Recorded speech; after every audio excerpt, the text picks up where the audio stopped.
Maithili express की शानदार प्रस्तुति।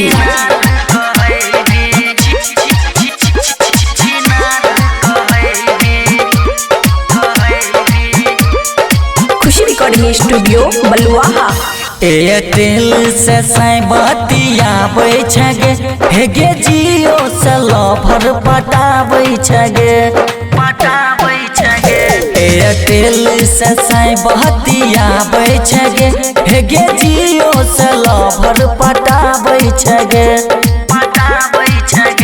हे गई एगो से कर भी तो प्यार कहे भी एगो से कर भी तो प्यार कहे भी दूगो से कर भी छिनार कहे भी एगो से कर भी तो प्यार कहे भी दूगो से कर भी छिनार कहे भी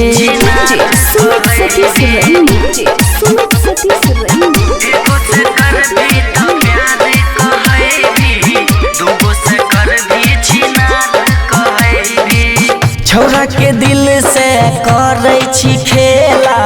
जहिया धरई भी है तो झमेला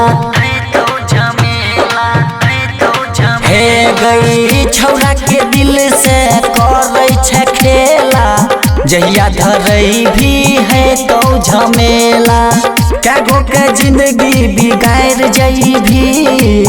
कैगो के जिंदगी बिगाड़ जई भी दूगो से कर भी छिनार कहे भी एगो से कर भी तो प्यार कहे भी दूगो से कर भी छिनार कहे भी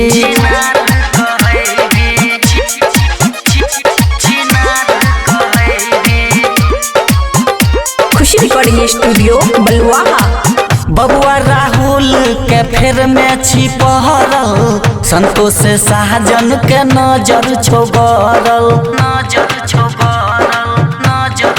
हे गई बबुआ राहुल के फेर में छिपहरल संतोष शाहजन के नजर छोगरल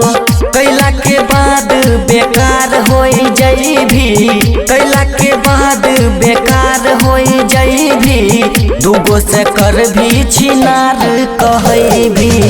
एगो से कर भी तो प्यार कहे भी दूगो से कर भी छिनार कहे भी एयरटेल से बतियाबै छगे हेगे जियो से लभर पटाबै छगे हे गई एगो से कर भी तो प्यार कहे भी एगो से कर भी तो प्यार कहे भी दूगो से कर भी छिनार कहे भी एगो से कर भी तो प्यार कहे भी दूगो से कर भी छिनार कहे भी। खुशी रिकॉर्डिंग स्टूडियो बलुआहा।